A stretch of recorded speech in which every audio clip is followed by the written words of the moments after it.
स्वागत है। मैं आपके साथ फरहान नाज। ಶ್ರೀ ಹಾಶಿಂ ಪಿರ್ವಾಲಿಕರ್ ಜಾಯ್ನ್ ಆದರು ಆಮ್ ಆದ್ಮಿ ಪಾರ್ಟಿಗೆ. ಬರ್ರಿ ಕೇಳೋಣ ಅವ್ರ ವಿಚಾರಸವನು ಏನೇನಿದ್ದಾವೆ ಆಮ್ ಆದ್ಮಿ ಪಾರ್ಟಿ ಜಾಯ್ನ್ ಆಗಿದ್ದಕ್ಕೆ. ಬರ್ರಿ ಕೇಳೋಣ. ಬಂಧುಗಳಿಗೆ ಶರಣು ಶರಣಾರ್ಥಿಗಳು. ರಾಜ್ಯದಲ್ಲಿ ಆಮ್ ಆದ್ಮಿ ಪಕ್ಷ ಭಾಳ ಸಮರ್ಥನೀಯವಾದಂಥ ಚುನಾವಣೆಯ ಪ್ರಣಾಳಿಕೆಯನ್ನು ಘೋಷಣೆ ಮಾಡಿದೆ. ಅದರ ಜೊತೆಗೆ ಇತರ ಪಕ್ಷಗಳು ಆಮ್ ಆದ್ಮಿ ಪಕ್ಷದ ಜೊತೆಗೆ ಹೋಲಿಕೆಯನ್ನು ಮಾಡಿದರೆ ಜನಸಾಮಾನ್ಯರ, ಬಡವರ, ಅಸಹಾಯಕರ, ದುರ್ಬಲರ ಪಕ್ಷವನ್ನು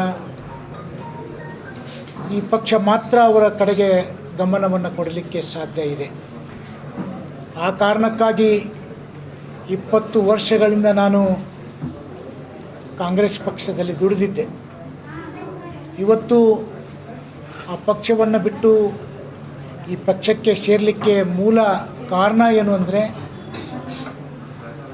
ಮಾನ್ಯ ಮುಖ್ಯಮಂತ್ರಿಗಳಾದಂಥ ಅರವಿಂದ್ ಕೇಜ್ರಿವಾಲ್ ಅವರು, ಮಾನ್ಯ ಶ್ರೀ ಹಿರಿಯರಾದಂಥ ಮುಖ್ಯಮಂತ್ರಿ ಚಂದ್ರು ಸಾಹೇಬರು ಬಹಳ ಅರ್ಥಪೂರ್ಣವಾದಂಥ 4-8 ಮಾತುಗಳನ್ನು ನಿಮ್ಮ ಮಧ್ಯದಲ್ಲಿ ಆಡಿದ್ದಾರೆ. ಇವತ್ತು ಮಕ್ಕಳು ಶಾಲೆಗೆ ಸೇರಿಸಲಿಕ್ಕೆ ಎಷ್ಟು ಕಷ್ಟಪಡಬೇಕು, ಆರೋಗ್ಯ ಕೆಡ್ತು ಅಂದರೆ ಎಷ್ಟು ಖರ್ಚು ಮಾಡಬೇಕು, ಇವೆಲ್ಲವನ್ನು ಗಮನಿಸಿದರೆ ನಾವು ಈ ರಾಜ್ಯದಲ್ಲಿ ಖಂಡಿತವಾಗಿಯೂ ಆಮ್ ಆದ್ಮಿ ಪಕ್ಷಕ್ಕೆ ಬೆಂಬಲವನ್ನು ಕೊಡಲೇಬೇಕಾಗಿದೆ. ವಿದ್ಯಾವಂತರು, ಬುದ್ಧಿವಂತರು, ಚಿಂತಕರು, ವಿಮರ್ಶಕರು ಈ ಕಡೆಗೆ ಗಮನವನ್ನು ಕೊಡ್ತಾ ಇದ್ದಾರೆ. ಈಗಿರುವ ಸರ್ಕಾರಗಳು, ಹಿಂದಿನ ಸರ್ಕಾರಗಳನ್ನು ಜನರು ತಿರಸ್ಕಾರ ಮಾಡಿದ್ದಾರೆ. ಕಾರಣ ಏನೆಂದರೆ, ಈಗಿರುವ 2 ಪ್ರಮುಖ ಪಕ್ಷಗಳು ಪಾಟೀಲರು, ಪೊಲೀಸ್ ಪಾಟೀಲರು, ನಾಯಕರು, ಸರ್ನಾಯಕರು, ದೇಶಮುಖರು, ನಾಡಗೌಡರು, ದೇಸಾಯಿಗಳೇ ತುಂಬಿದ್ದಾರೆ ಹೊರತು ಜನಸಾಮಾನ್ಯರಿಂದ ತುಂಬಿಲ್ಲ.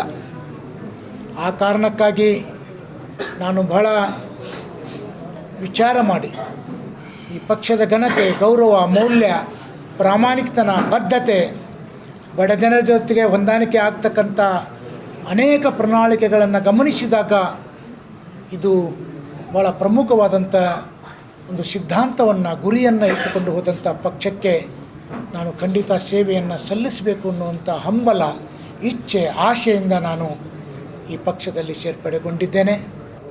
ಮುಂದಿನ ಸೂಚನೆ ಸಲುವಾಗಿ ನಮ್ಮ ಚಾನಲಿಗೆ ಸಬ್ಸ್ಕ್ರೈಬ್ ಮಾಡಿ. R1 news.